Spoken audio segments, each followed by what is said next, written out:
Welcome to this week's edition of Good Books Radio. Audiobooks.com is the cheap underwriter for Good Books Radio, which is produced by UTRGV Media Services for Rio Grande Valley Public Radio. And now here's your host, David Hinojosa. Welcome to another edition of Good Books Radio. I'm your host this week, David Hinojosa, and today I'm speaking with Robin Farzad about his new book, Hotel Scarface, where cocaine cowboys partied and plotted to control Miami. Robin Farzad hosts the weekly business radio program Full Disclosure on NPR One. He was previously a senior writer for Bloomberg Business Week, where he covered Wall Street, international finance, Latin America, and Miami. Farzad is a graduate of Princeton University's Woodrow Wilson School of International Affairs and the Harvard Business School, and has lectured students at NYU, City University of New York, and Columbia. Mr. Farzad, welcome to the program. It's my pleasure. So, this was a very fascinating read to me. I've always liked the movie Scarface, but I mean, the book is not about the movie. It's about an actual hotel that existed, or it still exists, I believe, in Miami. And this is where the cocaine trade was a big boom in this place, right? The Mutiny. Yeah, I mean, where life imitates art and vice versa, Oliver Stone and Brian De Palma, the co-creators of Scarface, stayed at the Mutiny Hotel and partied at the Mutiny Club, and were very much inspired for the 1983 remake of the 1932 Mafia movie. And so this composite, Tony Montana, Al Pacino's Tony Montana, was a composite of many Cuban gangsters that roamed the Mutiny back then. So I tried to do something that maybe was the best possible approximation of the true story of the film Scarface. Yeah. Well, one of the things that fascinated me when I was reading the book was the lavishness in this hotel. Can you tell us a little bit about the things that one could have found in the 1970s walking into the Mutiny? For example, one of the things that the very wealthy cocaine kingpins and also, Venezuelan oil millionaires and Arab sheikhs would do was fill up an entire hot tub with Dom Perignon, which sold for $150 a bottle. Oh, wow. We're talking, emptying sometimes something like on the order of $15,000, $20,000 to fill up a hot tub, not because it was particularly comfortable to get your private parts singed in, high-quality champagne, but because it telegraphed to the world that money was no object. The groupies would be there. There would be plentiful blow, the finest cocaine, the finest caviar, the stone crab claws.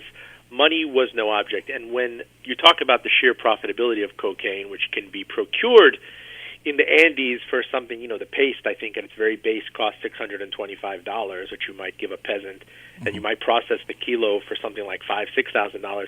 It's sold in Miami for $50,000 a kilo, but that kilo is adulterated into 2 kilos by using baby laxative, $100,000, and then by the time it's cut several times more down the food chain, you're potentially looking at a $600,000 kilo of cocaine. Wow! So that's the street value. And so money is really no object. You could buy women, you could buy cars, you could buy horses, you could buy cops, judges, buildings, and this place, the Mutiny, was like a paradise amid the hell that became cocaine and murder Miami in 1981. It's where the saloon where everybody went to kind of blow their obscene amounts of cash.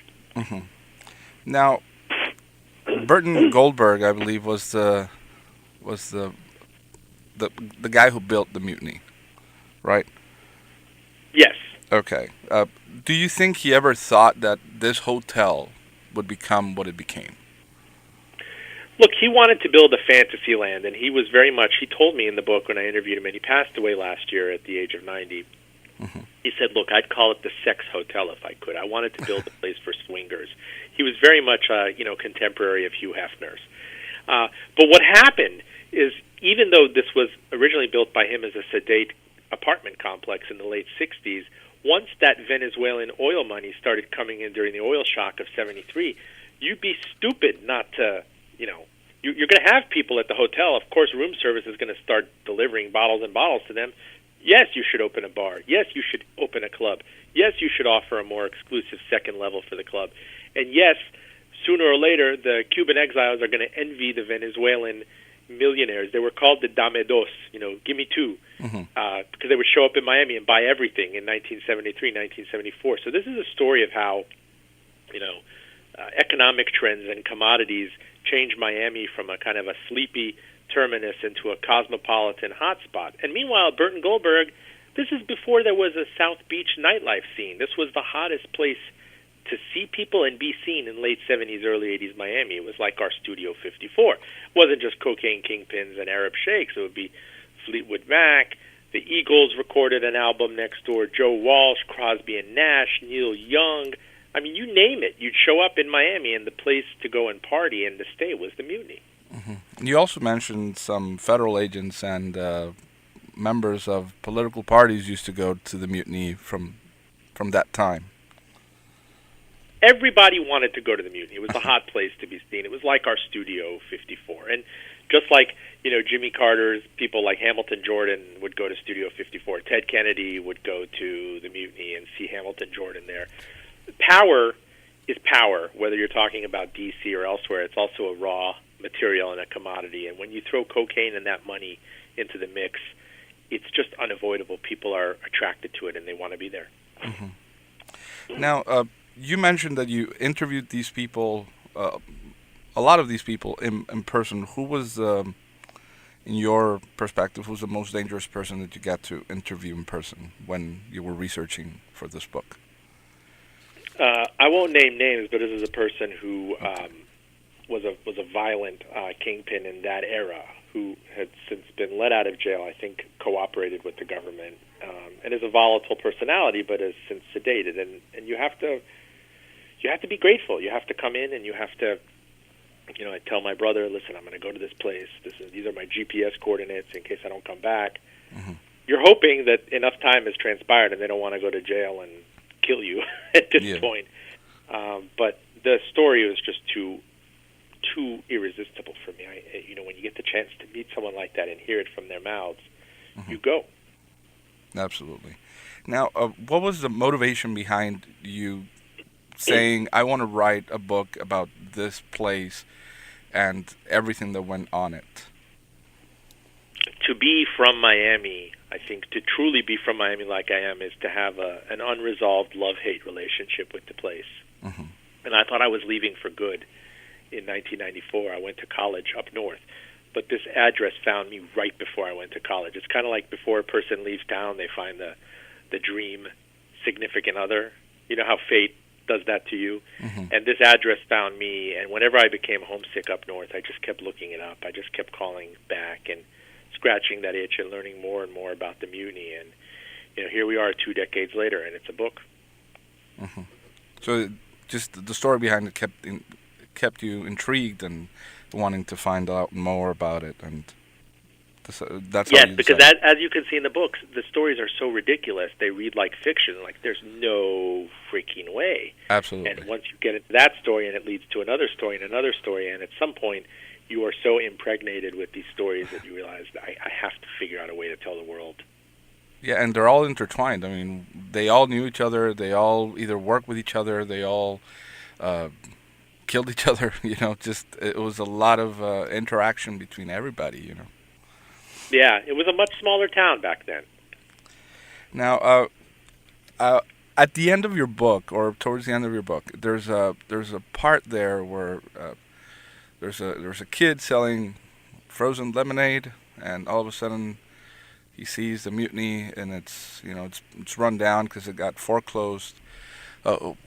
Were you that? Is this about you? Is this about someone else that you interviewed? That's me. That's I you. shifted to the first person without giving away the end of the book or anything. Oh, sorry. It found me.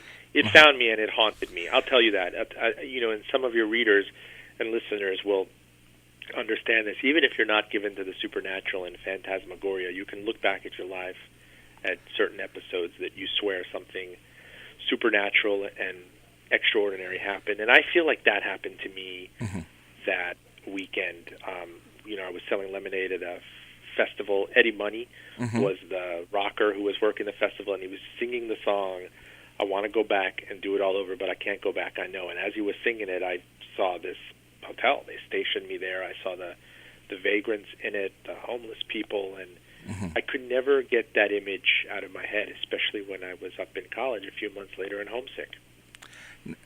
Now, you mentioned a very particular character who came out of the hotel wearing a Dolphins jersey and with a lot of jewelry and with a platinum card. Was this the Mutiny card, the membership card that you saw? It was. It The was. card was, you could go look it up, Mutiny card, Mutiny membership card, and it's in the book, Uh-huh. and it's on the page, it's atop the page, hotelscarface.com. Yes. It was, the membership card was kind of a brass card, and that was perfect for cutting lines of cocaine, and it had more of a permanence to it. Anybody could buy a membership card back then for $75. They would literally sell it to anyone. Mm-hmm. The question is, who did you know who would get you in when all the tables were booked? You had to grease the right palms. I see. Now, did you ever find out who that guy was? I did not. I'm No? hoping that guy is alive and that guy reads this and comes and finds me. I don't know. When I was reading this and I came across this part of your book, and this man comes out and he buys the lemonade from you, and I just thought could have been one of these characters that you talked about, but since the name's not disclosed, that's why I had to ask. Well, if you find I guarantee you go and interview people, and not just in Miami, but you go to places like Cartagena or Caracas or Mm-hmm. Bogota or Panama City, and you find a person, a businessman of a certain age, and you just bring up the Mutiny and show them that logo, and it has a hemispheric resonance. Everybody remembers it. Remember, there was nothing else going on in Miami at the time. It was a very sleepy town. There was one skyscraper. South Beach had really not arrived yet. South Beach was literally a ghetto of efficiencies. So to the extent that you did go through Miami and you needed a place to stay overnight and you had money, you would go to the Mutiny. Now, within a few years of the Mutiny becoming big, a lot of other places showed up, and they started branding themselves as more exclusive, read not as Latino, not as Mariel refugee, as the Mutiny, and the Mutiny then, glide past into insolvency. And once that scene shut down, all those other clubs shut down, the whole scene moved across the bay to South Beach.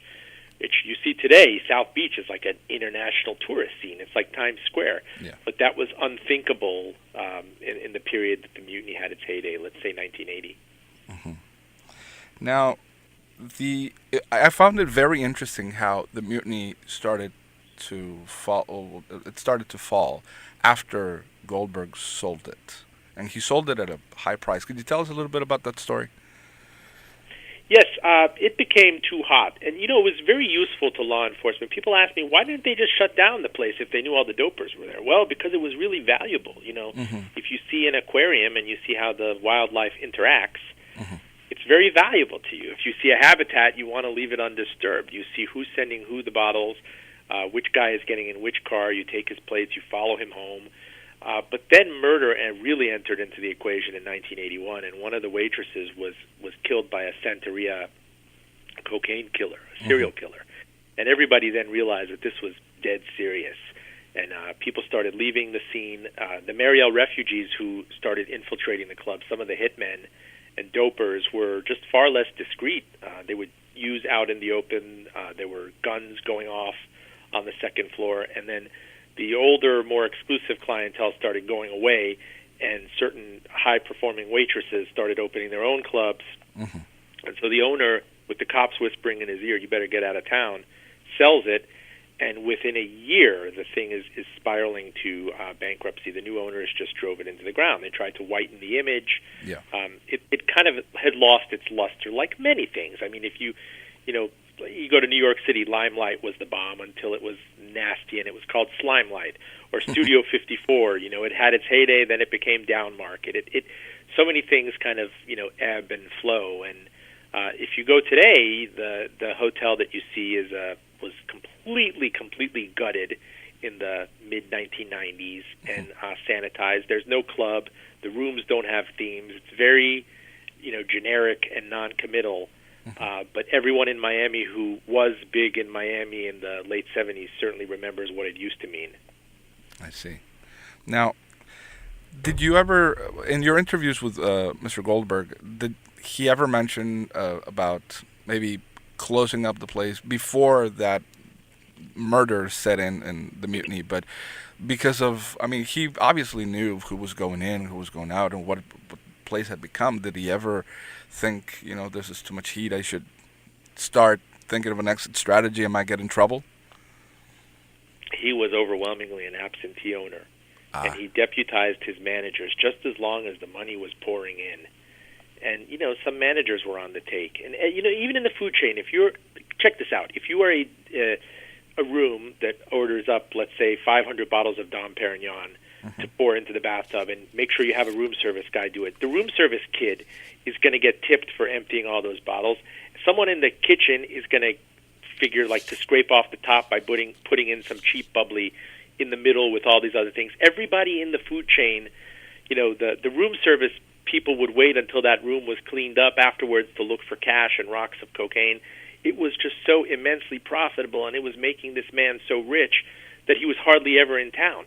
And it was not very profitable when he would show up in town because the staff was scared of him. So that was great while it lasted, but when it becomes the subject of a murder investigation, or when they find one of the waitresses wrapped in a bed sheet of the hotel, it becomes dead serious. You get the FBI and the DEA on your case. Wealthy, well-to-do people stop showing up. Guns are going off. It becomes way too dangerous for its own good. And that's when it just rolls downhill. I see. Now, going back to the waitresses, I mean, it was very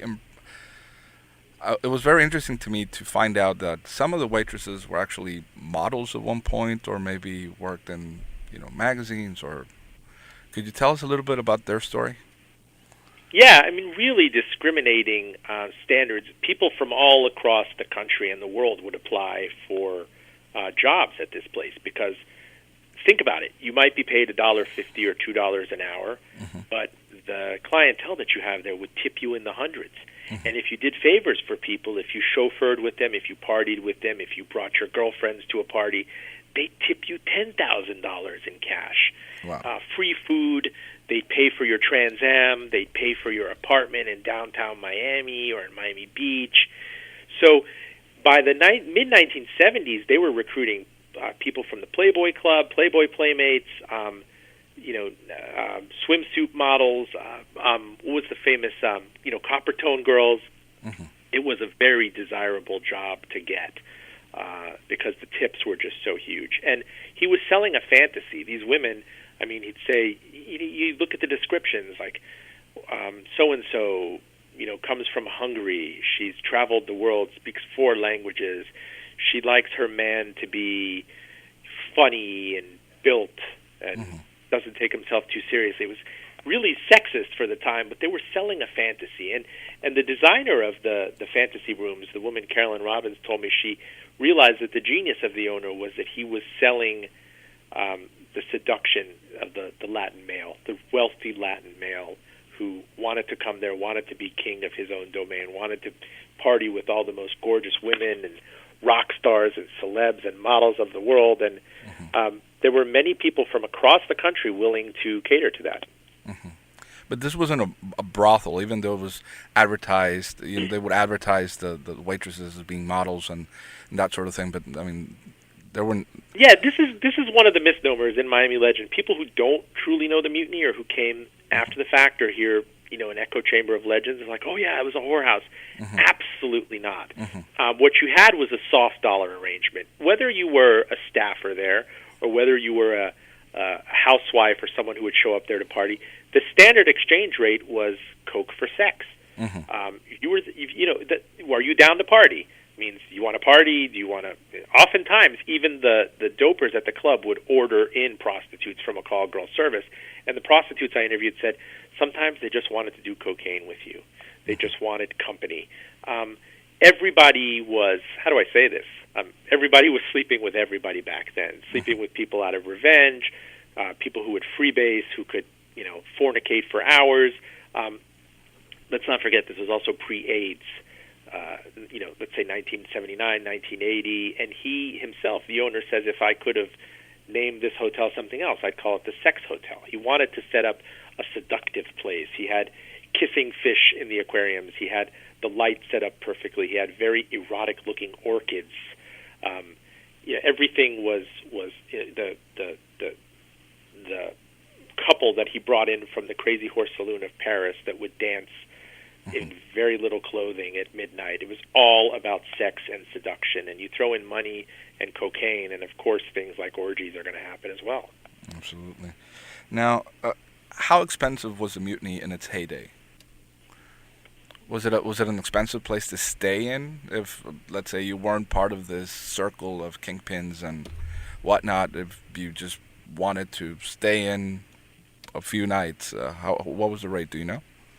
Yeah, so for example, we take an Emerald Isle suite, some of the bigger suites overlooking the bay with the gorgeous panoramic, windows and everything. Those things would rent for $550, $600 a night in 1980. Some dopers who wanted even bigger suites or monthly access would pay upwards of $7,000, $8,000 a month. You're talking 1980. Mm-hmm. So if you want to look at that in 1980 versus 2017 dollars, you multiply that at the rate of inflation, like what about an average 2.5% rate of inflation? It was exceedingly expensive for its time, and people wanted to stay there. And it was very one of its kind, 130 different rooms. Each one had a different theme. Mm-hmm. One would be the Bordello suite. One would be the Moroccan suite, the King Tut suite. One would be based on the island of Bali, Indonesia. One would be New Wave, Fourth Dimension room. One would be like an Aspen ski lodge. And so it was constant. And meanwhile, all of Miami is burning down around it and getting shot up. So it's this escape right in the middle of hellscape Miami that if you stepped in there, you could just escape from all of it and yet be a part of it at the same time. Mm-hmm. Now, in spite of it being very expensive, I mean, there was people who kind of lived there. I mean, you mentioned somebody from Miami Vice, the show, who actually lived there for a while. Could you tell us a little bit about that? Johnny Hernandez, one of the dopers, was such a biggest... he's actually one of them. He was a doper who got into 2 episodes of Miami Vice. But Philip Michael Thomas, mm-hmm. who played Tubbs, by the time he came in, he so fell in love with the Mutiny, and it was already spiraling toward bankruptcy, so they were open to moving from... hotel arrangement to condo arrangement. He took over a whole corner of the 5th floor mm-hmm. and moved his family in and his girlfriend in. And Glenn Fry of the Eagles, who also starred in Miami Vice, would come and party with him there. But by then, ironically enough, it had very much lost its luster by 1985. It was approaching bankruptcy rapidly. Philip Michael Thomas was very big on on this car concept called Machiavelli, mm-hmm. where you'd pretty much take a Trans Am and make it look like a Ferrari. Okay. But it was like a Potemkin Ferrari. It was for display purposes only, and that's what the Mutiny itself became by 1985. It completely lost its luster, and the scene had since moved on to more exclusive, brand new clubs, and it was rapidly spiraling into bankruptcy and then being seized by the U.S. government in 1987, 30 years ago. Mm-hmm. And the government had a tough time selling it. Do you know why? Yeah, think about the crash of '87. I mean, its seizure of the Mutiny and the savings and loan crisis.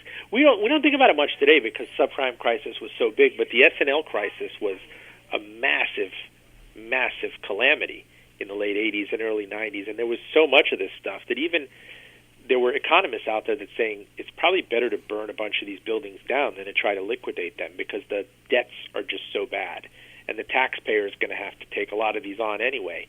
And so 9 bids for this hotel, the Mutiny, fell through.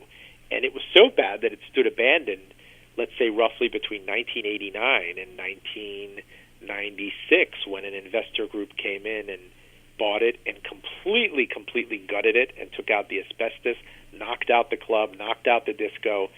It's amazing to think when you look at the skyline of Miami now, and it's in such a boom that this thing stood derelict for so long. Yeah, and I mean, it's still standing, right? I mean, it's open right now. I checked online. But it's not what it used to be, but it's still in operation. Nothing at all what it used to be, uh-huh. Because this is like about 6 owners later after bankruptcy, and they completely gutted it, and they're very ambivalent about embracing their cocaine past and the murder past and the characters that go through. They allowed us to have a staff reunion there in March, but they've not really returned my calls since. I'm going to be at the Miami Book Fair next month. They haven't really made any sort of effort to embrace this, which I think is a shame. I mean, no one's going to look at the current owners and say, oh, you guys were cocaine pushers. No, this was a different ownership era. It was a different era. It was a different time.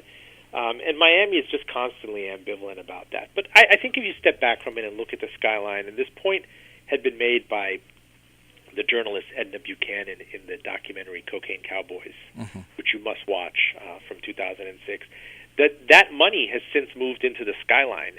If you compare an aerial photo of Miami in 1980 to the present, I mean, it's just it's a megalopolis. It's huge, yes. And money gets laundered through various different institutions and ends up in property and ends up in stores and real hard assets.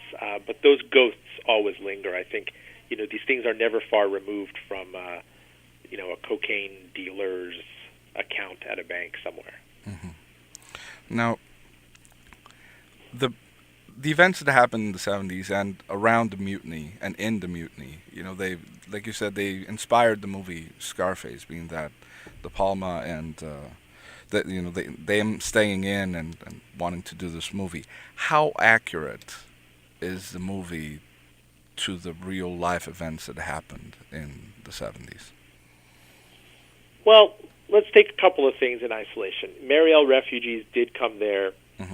Many of them were hardened criminals. Let's say 120,000 Mariel refugees came into South Florida in 1980. 10 to 15,000 were criminals, and a good portion of those were violent criminals. And Castro was too happy to, what he said, he's like, flush my toilets on the United States. Those guys then realized that you can go off, you can become hitmen, that even being in a prison, getting 3 square meals in the United States was infinitely preferable to stuff that went on in the penitentiaries in Cuba. But the more artful people were smart. The refugees who got here who heard that, listen, there's a club called the Mutiny and a kingpin named Willie Falcone and Sal Magluta, and if we get to them, they'll sponsor us. Maybe they'll let us move a load. Maybe we'll be odd jobs men for them. Maybe we'll be enforcers. It's almost like, the boats coming into New York City and Ellis Island and people learning about the crime bosses in the Lower East Side. I mean, the similarities there are huge. And I think it got into it. Some people did indeed become murderous and monstrous. And if you look at the bank, people showing up with duffel bags of cash in Scarface, that was definitely happening in Miami at the time. All these banks cropped up to take dirty money and scrape a vig off the top. If you look at Tony Montana having a leopard on his grounds or getting the gorgeous, Michelle Pfeiffer blonde trophy wife, that was definitely happening at the time. The mime that you might remember from the Mutiny, who got shot up in the club, they were playing Strangers in the Night, a disco version of it. That was the Mutiny's resident mime. This hotel and club had an actual mime who would climb up on the balconies and walk around entertaining customers. And he got the role in the movie. Unfortunately, he was shot up in the movie, but there was a lot of back and forth. Indeed, most of the movie was shot in Southern California, but I bet that if they had their druthers, they would have shot it at the Mutiny. But back then, none of the dopers wanted anything to do with it. Yeah. Well, we're almost out of time. There's so many, such a fascinating read. And I wanted to ask you, is there anything you would like to add about your book before we finish here? I'll say this, that I came from Iran in 1978 in a time of trauma. I mean, we came to Miami because my aunt was in medical school there, and I just remember those first few years of not knowing the language. I was in preschool. I was crying. I didn't know if my dad would come back. People ask, why you? Why did you write this book? You were 5 years old when some of the worst things happened in Miami. But I think there's a case to be made that it's like a shared PTSD that I have with my hometown. Miami never really got over the murderous year of 1980, 81, the race riots, the division, the amount of violence, the cocaine, and I felt a need. We were kind of both pulled back for me to go back and tell this story. And I feel like, in hindsight, that's why I really could never put it down. Yes, the stories are fascinating, but, Florida man, crazy stories are a dime a dozen in Florida. What is it about this place? I think I was haunted, and I think I really wanted to revisit my own first traumatic years in America. And so this book has taken up, half of my life, and I'm just so relieved that it's out, and I'm relieved that people like you read it and got something from it. Absolutely. Well, I just want to congratulate you on your book. This is a truly fascinating read. It had me at the edge of my seat. It's a real page turner, and it captivates you from the get-go. Thank you so much. And it shows a window into the life of the Mutiny Hotel and its main actors, and the over-the-top events, which are really they seem unrealistic, but it was all true, of the cocaine trade in Miami in the 1970s. So, Mr. Farzad, I want to thank you for being with us today. It was a pleasure talking to you, and I wish you the best with your book. It was my pleasure, really. Thank you. I've been talking with Mr. Robin Farzad on his new book, Hotel Scarface, where cocaine cowboys partied and plotted to control Miami. I highly recommend this book. I want to remind our listeners that you can always hear our interviews on our YouTube channel, Good Books Radio, Strong and Cook. This is your host, David Hinojosa. Thank you for listening.